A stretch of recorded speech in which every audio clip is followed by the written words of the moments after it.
Hello मेरे प्यारे बच्चों, कैसे हो आप लोग। आज हम लोग क्लास 10 में अध्याय कर सकते हैं दूसरा, या तो बहुपद कर सकते हैं हम लोग। इंग्लिश में इसको पोलिनोमियल बोलते हैं। तो आज हम लोग बहुपद का सुपड़ा साफ करने वाले हैं। तो मेरे प्यारे बच्चों, आज के बाद बहुपद दोबारा नहीं पढ़ना पड़े इस ख्याल से हम वीडियो लेके आए हैं। तो आज पूरा कर सकते हैं, वन शॉट वीडियो होने वाला है। पूरा का पूरा बहुपद का सुपड़ा साफ होने वाला है। पूरा का पूरा बहुपद का आज पोस्टमार्टम करने वाले हैं। तो ध्यान से एकदम शिद्दत से क्लास में बने रहें। थोड़ा लंबा वीडियो जाएगा, लेकिन एक बार में सभी समस्याओं का समाधान हो जाएगा मेरे प्यारे बच्चों। फिर दोबारा बहुपद ना पढ़ना पड़े क्लास 10 के लिए, इस बात की गारंटी देते हैं। तो चलो आज रन का आगाज करें, श्री गणेश करें, प्रभु का नाम लेकर स्टार्ट करें। अब बहुपद का जो कल्याण कर दे, आज पूरा का पूरा सुपड़ा साफ कर दे। तो चले स्टार्ट करें बिना देर किए। बहुपद को हम लोग पढ़ने वाले आज एकदम बेसिक से जाएंगे। बहुपद, चलो आज हम लोग बहुपद जो पढ़ रहे हैं, तो बहुपद में एक एक चीजें को ध्यान में रखते हुए चलेंगे। सबसे पहले तो क्लास 10 में जो बहुपद का वेटेज हम लोग देखें। बहुपद का क्वेश्चन किस प्रकार से आता है, 5 नंबर का क्वेश्चन, 2 नंबर का क्वेश्चन, ऑब्जेक्टिव, इन सभी को एक बार हम देख लें। जब तक इनके ताकत को नहीं जानेंगे तब तक हम अटैक कैसे कर सकते हैं। एक बार इनको समझने का प्रयास करें, फिर हम चैप्टर पर आएंगे। ऑब्जेक्टिव 1 मार्क्स, 1 नंबर का जो क्वेश्चन होता है ऑब्जेक्टिव, इससे बहुत पूछा जाता है। उसके बाद 2 नंबर में 2 मार्क्स, 2 मार्क्स का क्वेश्चन इससे पूछा जाता है। उसके बाद 2 मार्क्स का क्वेश्चन जो होता है कैसे कैसे पूछा जाएगा, तो हम बताते हैं बाबू रे। जैसे कि शून्यक निकालना, शून्यक निकालना। उसके बाद शून्य का योगफल तथा गुणनफल, शून्य का योगफल तथा गुणनफल। उसके बाद बहुपद बनाना, बहुपद बनाना, शून्यक दिया रहता है, बहुपद बनाने के लिए बोलता है। उसके बाद बहुपद का भाग, बहुपद का भाग, इसमें इन सभी सवालों को बाबू ने देखते चलेंगे। तो 2 मार्क्स का क्वेश्चन है, इन सभी चीजों को बारीकी से हम लोग पढ़ने वाले हैं। तीसरा नंबर में जो हम लोग पढ़ेंगे 5 मार्क्स का, बोलो 5 मार्क्स का। लेकिन इस चैप्टर से 5 मार्क्स का क्वेश्चन आता ही नहीं है। इस चैप्टर से 5 नंबर का क्वेश्चन आता ही नहीं है। तो हम लोग बेसिक रूप से शून्य निकालना सीखेंगे। शून्य का योगफल alpha plus beta into alpha into beta. उसके बाद बहुपद को बनाने सीखेंगे हम लोग। शून्य दिया रहेगा, शून्य का योगफल तथा गुणनफल दिया रहेगा, बहुपद बनाएंगे और बहुपद का भाग सीखेंगे। सबका धुइयां होता है इसमें बाबूरे, सबका धुइयां निकल जाता है बहुपद का भाग में। तो बहुपद का भाग बहुत बेसिक सा खूब क्वेश्चन करेंगे, बहुत ज्यादा क्वेश्चन करने वाले हैं। हम लोग हार मानने वाले में से नहीं है। तो इन चीजों पर बाबूरे आज हम लोग गौर करेंगे। तो चलो बेसिक रूप से हम लोग बहुपद कहेंगे किसको, बहुपद को स्टार्ट करते हैं। ध्यान से समझने का प्रयास करो। एक संख्या होता है चर संख्या, चर संख्या, और एक होता अचर संख्या, एक होता अचर संख्या। एक चर संख्या जो होती है वह चर संख्या ए बी सी और dot dot dot dot Z तक, इस जेड तक की संख्या को हम लोग बोलते हैं बाबू रे चर संख्या। यानी कि हम लोग ऐसे भी समझ सकते हैं, एक गाय है, गाय को यदि हम एक खूंटा से बांध दें ना, तो वहीं तक बाबू रे वो चर सकता है। इससे ज्यादा उसका पावर नहीं है कि हम इधर उधर कर सकें। उसी प्रकार से 26 वो जो संख्या होता है, कह सकते ABCD 26 तक जाएगा। इसका पार बाबूर, इसका पावर नहीं है, जा सकता है। यानी कि चर संख्या जो होता है इतने दूर तक चल सकता है, जेड तक। अचर संख्या जो होता है इनफिनाइट तक चल सकता है, जैसे कि 1 2 3 4 5 डॉट डॉट डॉट इनफिनाइट यानी कि अनंत तक। इसमें इनफिनाइट यानी कि अनंत तक। तो इस संख्या को बाबू रे हम लोग अचर संख्या के नाम से जाने जाते हैं। चलो चर संख्या और अचर संख्या समझे। ये चर संख्या और अचर संख्या जब मिलता है, ध्यान से समझो, ये दोनों जब मिलता है ना, तो बहुपद का निर्माण होता है। यानी कि कह सकते बाबू रे बीजीय व्यंजक, एक बार लिख दो बीजीय व्यंजक। इसमें यहां से देखो हम जनरेट करेंगे धीरे धीरे बहुपद को। इस बीजीय व्यंजक का निर्माण होता है, जैसे कि 2x 3xyz 5y/2 3xyz a, ये सब जो है सब बीजीय व्यंजक है। सब जितना भी हम लोग पढ़ रहे हैं अभी क्या है, सब देखने को जो मिल रहा है सब का सब बीजीय व्यंजक है, सबका सब बीजीय व्यंजक। यदि बीजीय व्यंजक को पढ़ें तो बीजीय व्यंजक पद के आधार पर, पद के आधार पर, पद के आधार पर यदि होता है तो ये होता है एक नंबर में एक पदी बीजीय व्यंजक। एक पदी बीजीय व्यंजक जो होता है एक पद में 2xyz 3xyz a 3y/2yz, आइए समझ में। ये सब जितना भी है सब एक पद का है, ये सब जितना भी हम देख रहे हैं सब कितना है, एक पद का है। उसके बाद द्विपदी होता है, द्विपदी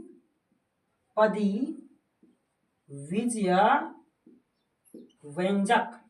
द्विपदी बीजीय व्यंजक क्या होता है, जैसे कि 2x + 5, जैसे कि 3xyz + 9, ये सब जितना भी हम देख रहे हैं दो टर्म में, आए समझ, द्विपदी है। एक और एग्जांपल 3yz + 9yz, सॉरी अरे ए ले लो, आए समझ। तो यह बाबू रे जो संख्या हम लोग देखें एक पदी, और यह जो संख्या हम लोग देख रहे हैं ये दो पदी है। दो पदी का मतलब एक टर्म इधर से एक टर्म इधर से, यहां से बाबू रे कर सकते हैं 2x और यहाँ एक बार बोलेंगे 5, 2x + 5, यानी कि प्लस माइनस जो है वो फाइंड करता है कि वह कितने टर्म में है, वह कितने पद में है, वो प्लस माइनस क्लियर करेगा।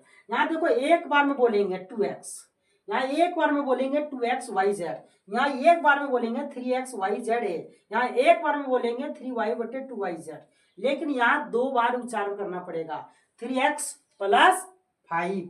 उसके बाद फिर दोबारा हम यहाँ बोलेंगे 3xyz + 9, उसके बाद बोलेंगे 3yz + 9yz a, आइए समझ में। इस प्रकार से बाबू हम टर्म को पहचान पाएंगे, एक पदी है दो पदी। अब अगला हम लोग पढ़े बाबू त्रिपदी।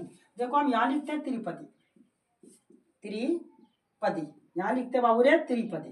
त्रिपदी का मतलब होता है तीन पदी, जैसे कि कह सकते हैं बाबू 2x + 3y + 6, ये तीन पद में है।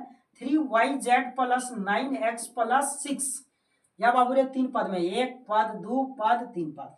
यहाँ भी देखो एक पद दो पद तीन पद, यह तीन पद में है, इसीलिए इसको त्रिपदी बोलेंगे। और एग्जांपल लेते हैं 2x - 3yz - z, आया समझ में। तो यह एक पद दो पद तीन पद, यह जो संख्या बाबू है देख रहे हैं हम लोग, यह तीन पद में है, इसको इसीलिए तीन पदी बोलेंगे। और जो दो टर्म में रहेगा उसको हम लोग द्विपदी, और जो एक टर्म में रहेगा उसको हम लोग एक पदी बोलेंगे। कोई दिक्कत यहाँ तक शायद समझ गया होगा, एक पदी द्विपदी और त्रिपदी।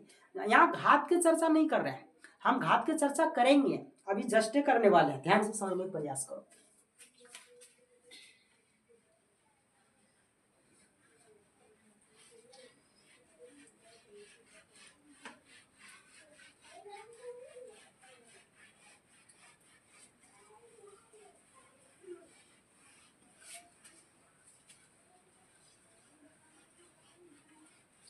चलो आगे देखने की कोशिश करें।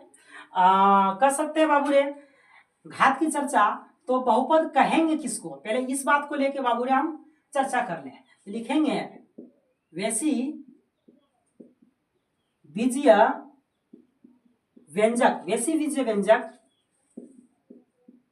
जिनके चरों का घात कोई पूर्ण संख्या में हो। हम क्या बोल रहे हैं फिर से समझने का प्रयास करो। अब वहां तो हम अभी सीखे चर संख्या अचर संख्या के बारे में सीखे। चर संख्या अचर संख्या जब मिल रहा था, जोड़ का काम कर रहा था, कहीं गुणा का काम कर रहा था, कहीं भाग का काम कर रहा था, तो बीजीय व्यंजक का निर्माण होता है। हम 6-7 में पढ़ लिए थे बीजीय व्यंजक के बारे में। जब बीजीय व्यंजक का निर्माण हुआ तो हम बीजीय व्यंजक में पद के आधार पर बीजीय व्यंजक बाबू ने 3 प्रकार पढ़े।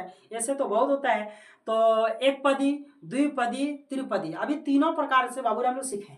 लेकिन यहाँ यदि हम बोले हैं कि बहुपद कहेंगे किसको, तो बहुपद उसी को कहेंगे वैसी बीजीय व्यंजक, ध्यान से समझने का प्रयास करो, जिनके चरों का घात यानी कि पावर, चरों का घात यानी कि पावर कोई पूर्ण संख्या में हो, कोई पूर्ण संख्या में होगा। तभी हम बहुपद कर सकते हैं, अन्यथा बहुपद नहीं कर सकते हैं। ध्यान से समझो, इसका एग्जाम्पल लेते हैं। एग्जाम्पल लेते हैं, और एग्जाम्पल ध्यान से समझो ताकि ऑब्जेक्टिव नंबर बहुत पूछा जाता है इससे। हम लिखेंगे x पर पावर 2, हम लिखेंगे बाबू रे एक्स स्क्वायर प्लस 5, हम लिखेंगे x बटे 2, हम लिखेंगे 1/x, हम लिखेंगे बाबू रे रूट अंडर 5x। ऐसे या तो x ही लिख दो, कोई दिक्कत नहीं, x आया समझ में। चलो हम बहुत सारा संख्या लिए, और यदि हम लेने चाहें तो बाबू लिख सकते हैं x प्लस 1/x, आया समझ में। बहुत सारा संख्या ले सकते हैं। चलो और ले 0, और लेते हैं बाबू रे 5 ले लें, और लेते हैं बाबू रे 5x ले लें, ऐसे में, और ले लेते हैं बाबू रे x पर पावर 0। चलो और ले लें, चलो x पर पावर -1 ले लें। चलो अब ध्यान से समझो, यहाँ बहुपद हम क्लियर से समझ लेंगे, और नहीं समझेंगे तो फिर तो बेकार ही पढ़ रहे हैं हम लोग। तो बहुपद को पहचानने का प्रयास करें।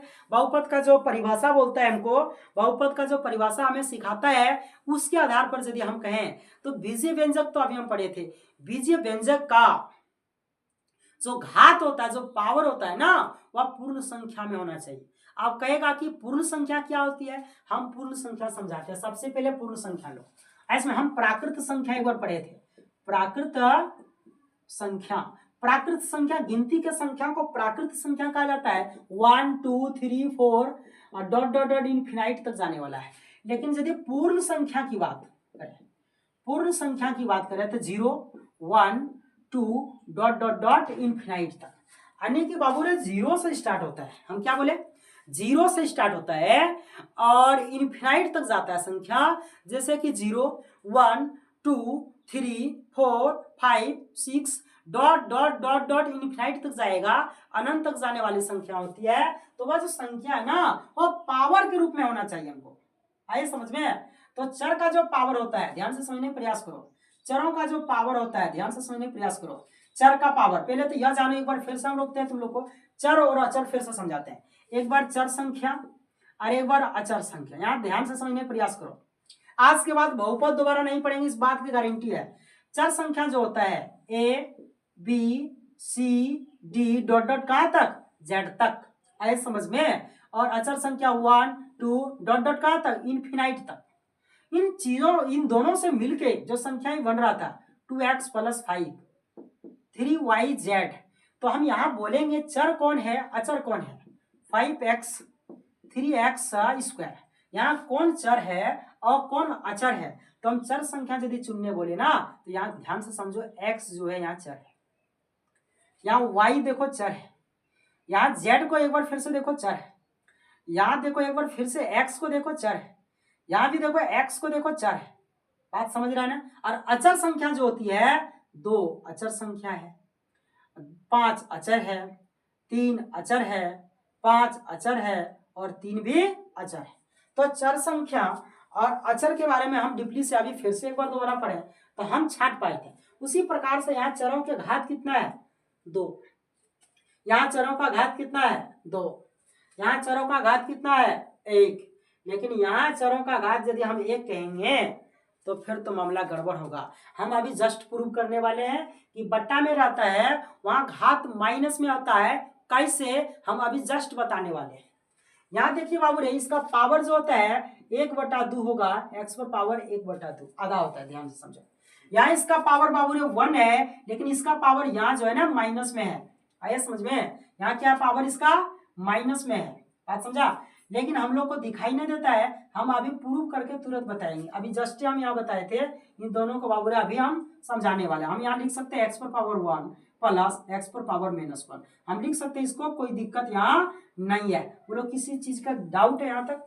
चलो अगले देखो, ये 0 भी बहुपद है, 5 भी बहुपद है, ये 5x है, तो इसलिए पावर यहाँ जो है बाबू रे मिलने वाला 1 मिलने वाला, कितना मिलने वाला है, 1 मिलने वाला। कोई दिक्कत यहाँ तक। और x पर पावर 0 है और यहाँ x पर पावर -1 है। हम जस्ट अभी पढ़े हैं, बीजीय व्यंजक के बाबू रे जो परिभाषा होता है वो पावर पूर्ण संख्या में होना चाहिए। तो पूर्ण संख्या में कौन कौन है, इसको छांटे। यहाँ देखो पूर्ण संख्या में है x पर पावर 2, यह बहुपद है। यहाँ x² + 5 है, यह बहुपद है। यहाँ x/2 जो है यह बहुपद है, लेकिन यहाँ बहुपद नहीं है। कैसे हम बताएंगे? यहाँ पावर जो है ना माइनस में है, यहाँ भी बहुपद नहीं है। कैसे? यहाँ पावर 1/2 में है, और यहाँ जो है बाबू रे, यहाँ तो पावर बाबू रे पूर्ण संख्या में है, बट यहाँ पूर्ण संख्या में नहीं है, माइनस में है, इसलिए बहुपद नहीं है। अब जीरो पर हम काम करेंगे, जीरो पर काम करेंगे। जीरो कोई बहुपद होता है या नहीं होता है, अभी तुरंत हम बताने वाले। उसके बाद 5 जो है बाबू रे, 5 भी बहुपद होता है या नहीं होता है, हम अभी तुरंत बताने वाले। इन चीजों पर काम करेंगे। लेकिन x पर पावर 1 है, यह बहुपद है।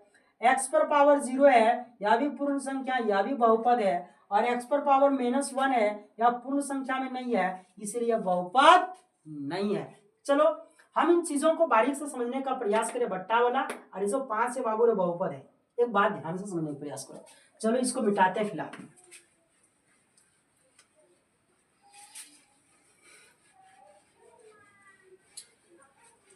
चलो ध्यान से समझने का प्रयास करो। हम यदि एक संख्या लें x पर पावर 2, x पर पावर 2 को हम लिख सकते हैं 1/x पर पावर बाबू रे -2, हम लिख सकते हैं। ऐसा समझ में? या तो यदि कहे बाबू रे या नहीं समझ रहा, ये सब उल्टा कर दे एकदम, फिलहाल बाबू रे तुरंत समझ जाएगा। या माइनस ले लेते हैं। कभी हम पढ़े होंगे, याद है क्लास 8 में घात घातांक के बारे में, तो यहाँ ध्यान रखा होगा कि यदि माइनस में कोई संख्या रहता है, उसको हम बट्टा करके बाबू रे प्लस में और पावर 2 लिख सकते हैं। बोलो हाँ या नहीं? हम यदि यहाँ माइनस में लिखे x पर पावर 2, तो यहाँ भी 1 उल्टा करके हम इसको लिख सकते हैं x पर पावर +2 में लिख सकते हैं। कहेगा कैसे? हम बताते हैं। देखो ऐसे, x पर पावर यदि -2 है, तो -2 यदि है, क्या हम इसको लिख सकते हैं 2 और -4? बताओ, क्या हम इसको लिख सकते हैं? x पर पावर यदि है -2, क्या हम लिख सकते हैं इसको x पर पावर 2 और -4? कहेगा कैसे? हम बताते हैं। देखो ऐसे, यदि x पर पावर 2 है अब 4 है, ये दोनों में आपस में घटा होगा, और घटा कर भी रहा है, तो घटेगा 4 में से 2 जाएगा, 2 बचेगा, अब बड़ा का मान माइनस लगेगा, और यहाँ -2 है, और यहाँ भी तो -2 है, इसीलिए हम इस प्रकार से लिख सकते हैं। चलो अब यहाँ देखो, हम क्लास 8 में फिर से जिक्र करेंगे कि पढ़े थे कि भाग में पावर घटता है। क्या पढ़े थे? भाग में पावर घटता है। तो कहीं ना कहीं x पर पावर 2 भागा x पर पावर ही 4 होगा। कहीं ना कहीं इसका पहला रूप बाबू रे x पर पावर 2 और x पर पावर 4 होगा, तभी तो जाके भाग में घट रहा है। x पर पावर यहाँ 2 लिखिए। यदि भाग में है तो पावर घट रहा है, तो भाग को हम ऐसे लिख सकते हैं x पर पावर 2 और x पर पावर 4 इक्वल टू 1/x पर पावर 2। x पर पावर 2 है, जिसे x गुना x लिख सकते हैं, और x पर पावर 4 है x गुना x गुना x गुना x, और 1/x पर पावर 2 लिख सकते हैं। हम इसको काटेंगे बाबू रे, यहाँ भी इसको काटेंगे और लिखेंगे, यहाँ 1 बचा 1, और यहाँ x पर पावर 1, इसलिए x पर पावर 2 इक्वल टू 1/x पर पावर 2, और ये दोनों का दोनों बाबूरे इस प्रकार से बाबूरे हो गया बराबर है। इसीलिए हम कह सकते हैं, एक बार ध्यान से समझने का प्रयास करो कि हम इस प्रकार से लिख सकते हैं। एक बार हम इस प्रकार से बाबूरे लिख सकते हैं। तो गौर से समझने का प्रयास करो मेरे प्यारे बच्चों। हम जितना भी चीजें लेके आएंगे, सब का सब टोटल का टोटल प्रूफ के साथ बताएंगे। एक भी ऐसा कुछ नहीं बताएंगे कि बिना प्रूफ का, एकदम और दिमाग में फिट हो जाएगा। तो हम इस प्रकार से बाबू यदि माइनस में रहता है ना, तो बट्टा में करके उसको प्लस में लिख सकते हैं, यानी कि दोनों तो सेम है। इसीलिए यह बाबू रे बहुपद नहीं, हम जस्ट अभी बताए थे। आया समझ में? तो यह जो दिख रहा है ना, यह प्लस में दिख रहा है बट है ही माइनस में। ये प्लस में दिख रहा है बट है ही माइनस में, या पूर्ण संख्या में इसका घात नहीं है, इसीलिए ही बहुपद नहीं है। चलो अगला बाबू हम फिर से एक बार लेने का प्रयास करते हैं। चलो ध्यान से समझो, एकदम धीरे धीरे, एकदम स्लो मोशन से गाड़ी बढ़ाएंगे, एकदम धीरे धीरे समझने का प्रयास करेंगे। चलो ध्यान से समझो। यदि हम कहें x पर पावर 0 कोई संख्या है, क्या ये बहुपद है? कहेंगे हाँ। तो कैसे? x पर पावर 0 का वैल्यू बाबू 1 होता है। x पर पावर जो होता है 0, इसका वैल्यू 1 होता है। हम प्रूव करते हैं, समझने का प्रयास करो। क्या हम लिख सकते हैं x पर पावर 5 अब -5 इक्वल टू 1? अब कहेगा कैसे? देखो बता रहे हैं हम ऐसे, x पर पावर यदि 0 है तो x पर पावर 0 है, तो यहाँ भी तो 0 है ना, बतिया is same but different is बाबू रे लिखने का। यहाँ 0 है और यहाँ 5 पर पावर, यहाँ भी देखो 5 है और दोनों माइनस में है, इसलिए 5 में 5 चला जाएगा तो 0 ही बचेगा ना, इसलिए हम लिख सकते हैं 5 पर पावर है, देखो x पर पावर 5 और यहाँ भी 5 है और दोनों माइनस कर रहा है, इसलिए हम इस प्रकार से बाबू रे लिख सकते हैं। क्या हम इसको लिख सकते हैं, माइनस में जब हो रहा है तो कहीं ना कहीं भाग में काम करता होगा, x पर पावर 5 भागा x पर पावर 5 बराबर 1 लिख सकते हैं। देखो ध्यान से, ये भाग कर रहा है, भाग में पावर घटता है, इसलिए पावर घट रहा है कि कहीं ना कहीं भाग करता होगा। x पर पावर 5 बट्टा x पर पावर 5 और हम इस प्रकार से 1 लिख सकते हैं। और यहाँ चाहेगा तो यहाँ भी कटा सकता है, कोई दिक्कत नहीं है, सेम संख्या है, या तो x गुना x गुना x गुना x गुना x, और यहाँ भी बाबू लिख सकते हैं x गुना x गुना x गुना x गुना x इक्वल टू 1। अरे बाबू रे 5 बार है और सब आपस में कट जाएगा और एक आएगा, यानी कि एक बाबू रे इसका बराबर होता है। तो हम कह सकते हैं किसी संख्या पर पावर यदि 0 होता है इसका वैल्यू 1 होता है, इसका वैल्यू क्या होता है, 1 होता है। तो बहुपद का परिभाषा के अनुसार यदि हम कह सकते हैं जिनके घात बाबू रे पूर्ण संख्या होता है वह बहुपद होता है, और x पर पावर 0 है या बहुपद है, इसका वैल्यू 1 होता है। हम इन चीजों को बाबू रे प्रूव करके भी सीखने का प्रयास करें, आया समझ में। चलो एक चीज और लेते हैं बाबू रे, हम अभी बोल रहे थे कि 5 जो है, ध्यान से समझो, 5 बहुपद है, 5 किया बाबू रे बहुपद है, 5 है 3 है 1 है, सब बहुपद है। कैसे, देखो हम बता रहे हैं कि 5 गुना बाबू रे हम 1 लिख सकते हैं, एकदम लिख सकते हैं, और 5 गुना 1 लिख सकते हैं। क्या 1 के बराबर अभी x पर पावर 0 था, x पर पावर 0 बराबर 1 था, क्या हम इसको बाबू रे बराबर यदि मानते हैं तो 5 गुना x पर पावर 0 लिख सकते हैं, एकदम लिख सकते हैं। और यदि लिख सकते हैं बाबू रे 5 गुना x पर पावर 0, इस प्रकार से लिख सकते हैं 5x पर पावर 0 है और 0 जब बाबू रे x का घात है और x का घात 0 यानी कि पूर्ण संख्या में है, और हम इसको कह सकते हैं कि यह बाबू रे बहुपद है क्यों, इसका पावर जो है बाबू रे पूर्ण संख्या में है। हमको इस परिभाषा इजाजत देता है कि यह बहुपद है। बोलो कोई दिक्कत यहाँ तक। चलो यहाँ बहुपद बाबू रे सीखने का प्रयास किया है, बहुत सारी चीजें सीखने का प्रयास किया है। आगे हम बाबू रे आप चैप्टर पर आएंगे, अब धीरे धीरे हम चैप्टर की ओर जाने वाले हैं, ध्यान से समझो।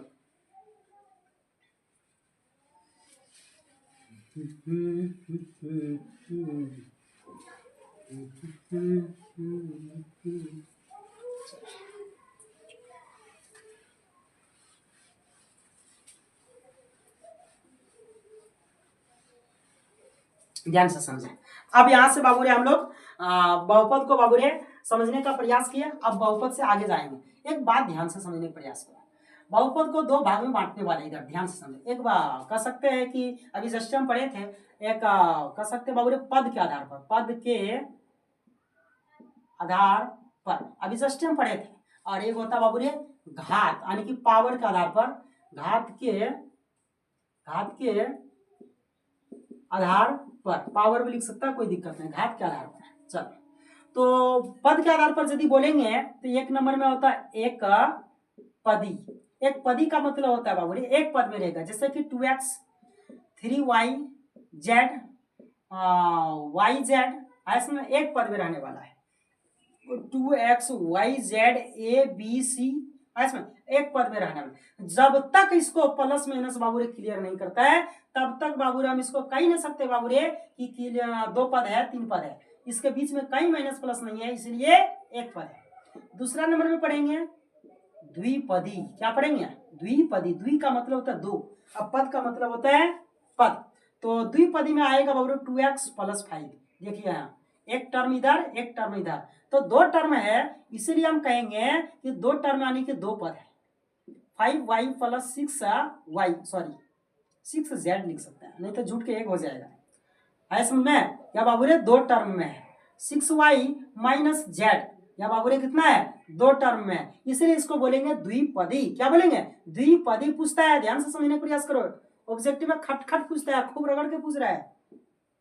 तीसरा नंबर में बाबू हम लोग पढ़ने वाले हैं त्रिपदी। त्रिपदी का मतलब होता है 3 पद। क्या होता है 3 पद, जैसे कि मान के चलो बाबू रे 3xy + a + b, ये 3 पद है।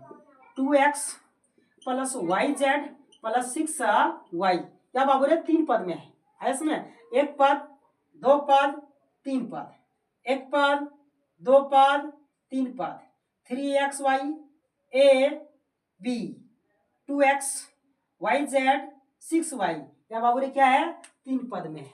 यहाँ हम कह सकते बाबू रे पद के बारे में जिक्र किया है, यहाँ घात के बारे में कह सकते हैं, पावर के बारे में, पावर के बारे में जिक्र नहीं किया है। लेकिन यहाँ से हम कहे हैं कि घात के बारे में, तो घात के बारे में बाबू रे होता है एक रेखिक, एक नंबर में होता है रेखिक बहुपद, या तो बाबू रेखिक नहीं कह सकता है, एक घाती बोल सकता है, एक घाती बहुपद। एक घाती बहुपद जो होता है ना, एक घाती, जैसे कि हम कह सकते हैं बाबू रे, इसका फर्मा जो होता है x प्लस बी, ध्यान से समझने का प्रयास करो। अब यहाँ से बाबू रे हम धीरे धीरे चैप्टर की ओर जा रहे हैं। यहाँ से यदि बाबू रे उड़ गया तो फिर तो दिक्कत हो जाएगा, इसलिए उड़ने मत दो, जितना पखिया बाबू रे सब कट दो उसका। यहाँ ध्यान दो, इसका जो फर्मा होता है बाबू रे, इसका जो फर्मा होता है, इस फर्मा को बाबू रे यदि हम देखें तो बता रहा बाबू रे 2x प्लस 5, यानी कि इसमें बाबू रे देखो एक घात है, और बोल सकते हैं 2x 3yz, इसमें बाबू रे एक घात है, इसीलिए हम एक घाती को इस प्रकार से बाबू रे लिख सकते हैं। कोई दिक्कत यहाँ तक? और लिखेंगे बाबू रे 9x plus 6 9y plus z, ऐसे में, और इस प्रकार से बाबू रे हम कह सकते हैं या एक रेखिक बहुपद है। रेखिक का मतलब होता है बाबू रे इसका घात एक, इसका घात एक, हम लिखेंगे रेखिक बहुपद में घातों की संख्या एक। ध्यान से समझने प्रयास को पूछता है, ऑब्जेक्टिव में खूब रगड़ के पूछ रहा है कि बहुपद में है, ठीक है, एक घाती बहुपद यदि है ना, इसकी घातों की संख्या एक, ऐसे में इसकी घातों की संख्या बाबू रे कितना होगा, एक। इसमें हल निकलेगा ना, तो हल निकलेगा बाबू रे एक, हल भी एक, इसका घात भी एक, क्या होता है बाबू रे, रेखिक बहुपद। और रेखिक बहुपद का जो प्रारूप पता कर सकते हैं, फर्मा एक प्रकार से भी कर सकते हैं, यह होता है। चलो हम इस पढ़ लिए बाबू रे एक रेखिक, उसके बाद हम लोग पढ़ेंगे द्विघाती। क्या पढ़ने वाले हैं, द्विघाती। द्विघात से तात्पर्य होता है बाबू रे द्विघात, लिख देते हैं बाबू रे द्विघाती। द्विघाती जो होता है दो घात का होता है। देखो ध्यान से, इसका फर्मा ax² plus bx plus c, ax² plus bx plus c, जहां बाबू रे जहां a equal to not zero, वहां भी a equal to not zero होगा, हम लिखने भूल गए, सॉरी। चलो ध्यान से समझो, हम लिखेंगे 2x² प्लस 6x प्लस 8, आया समझ में? यह द्विघाती है। यहाँ कहेंगे बाबू रे घात, घात कितना द्विघाती में बाबू रे, घात कितना, तो 2, और हल पूछे बाबू रे, हल कितना होगा, यहाँ 2 होने वाला हल हमें पढ़ेंगे, इस पर पूरा काम होने वाला है, पूरा इसका पोस्टमार्टम होने वाला है, पूरा पूरा लगभग कह सकते हैं बहुपद का जो आज फंडामेंटल हम लोग जो भी चीजें सीखने वाले हैं, एकदम बेस इसी पर जाने वाला है। तो हम कह सकते हैं हल भी बाबू रे 2 होने वाला है, और घात भी कितना होगा, 2।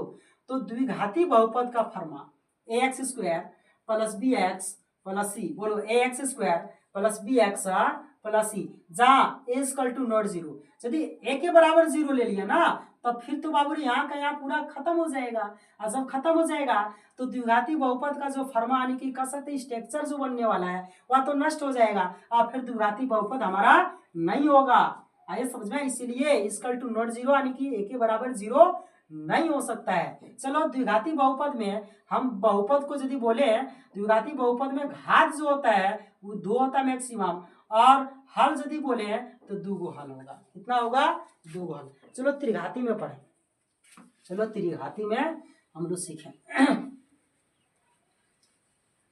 त्रिघाती में देखो, त्रिघाती का तात्पर्य, त्रिघाती का तात्पर्य होता है 3 घात से, यानी कि ax³ plus bx² plus cx plus d, आया समझ में? ये प्रारूप जो है बाबू रे, ये जो फर्मा हम कर सकते त्रिघाती बहुपद का, ax³ plus bx² plus cx plus d, आया इसमें, जहाँ a equal to not zero, a equal to not zero, a के बराबर 0 नहीं हो सकता है, a के बराबर 0 नहीं हो सकता, a के बराबर यदि 0 होगा फिर तो मामला गड़बड़ हो जाएगा, ये त्रिघाती बहुपद फिर नहीं होगा। इसलिए हम कह सकते बाबू रे, इसका घातों की संख्या, घात जो होगा बाबू रे 3, और हल यदि बोले बाबू रे तो इसका 3 होने वाला है।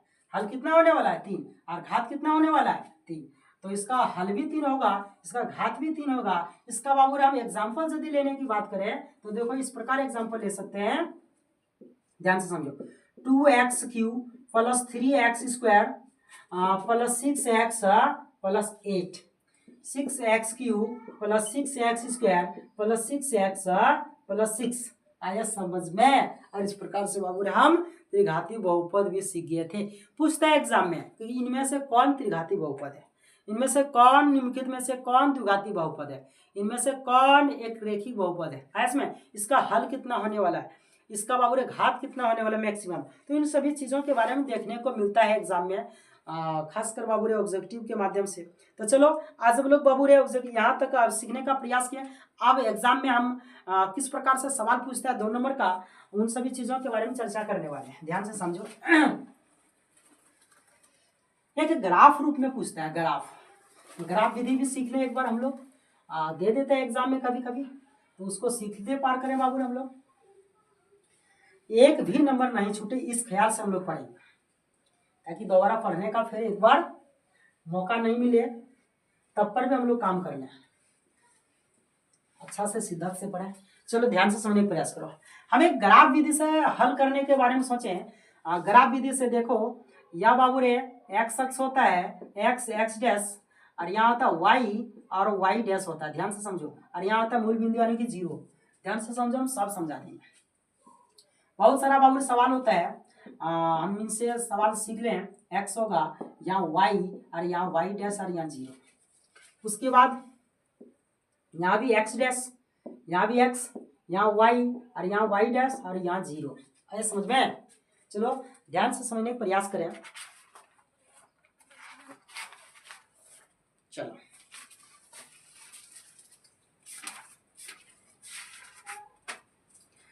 प्रश्नावली 2.2 हम लिख भी सकते हैं बाबू। प्रश्नावली 2.2,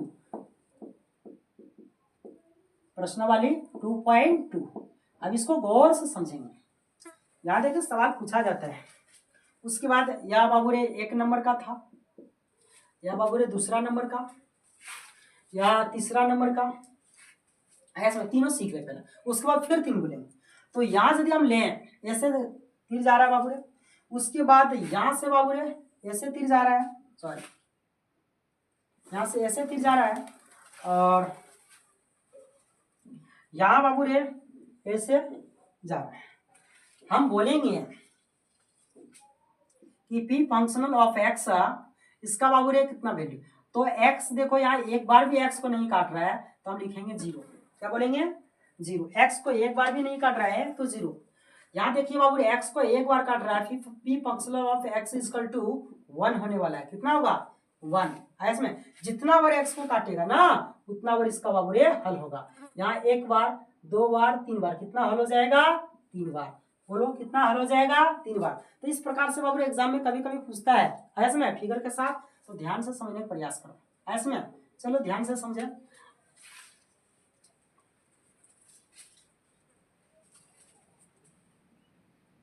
अगला 4, 5 और 6 लेंगे। अगला 4, 5 और 6 लेने वाले हैं। अगला 4, 5 और 6 लेने वाले। देखिए ध्यान से समझने का प्रयास करें। चौथा नंबर का बाबू रे ऐसे है, और 5वां नंबर का, 5वां नंबर का ऐसे, और उसके बाद यहां से फिर बाबू रे ऐसे गया है। उसके बाद 6ठा नंबर का कर सकते बाबू रे 6 नंबर का कर सकते हैं ऐसे,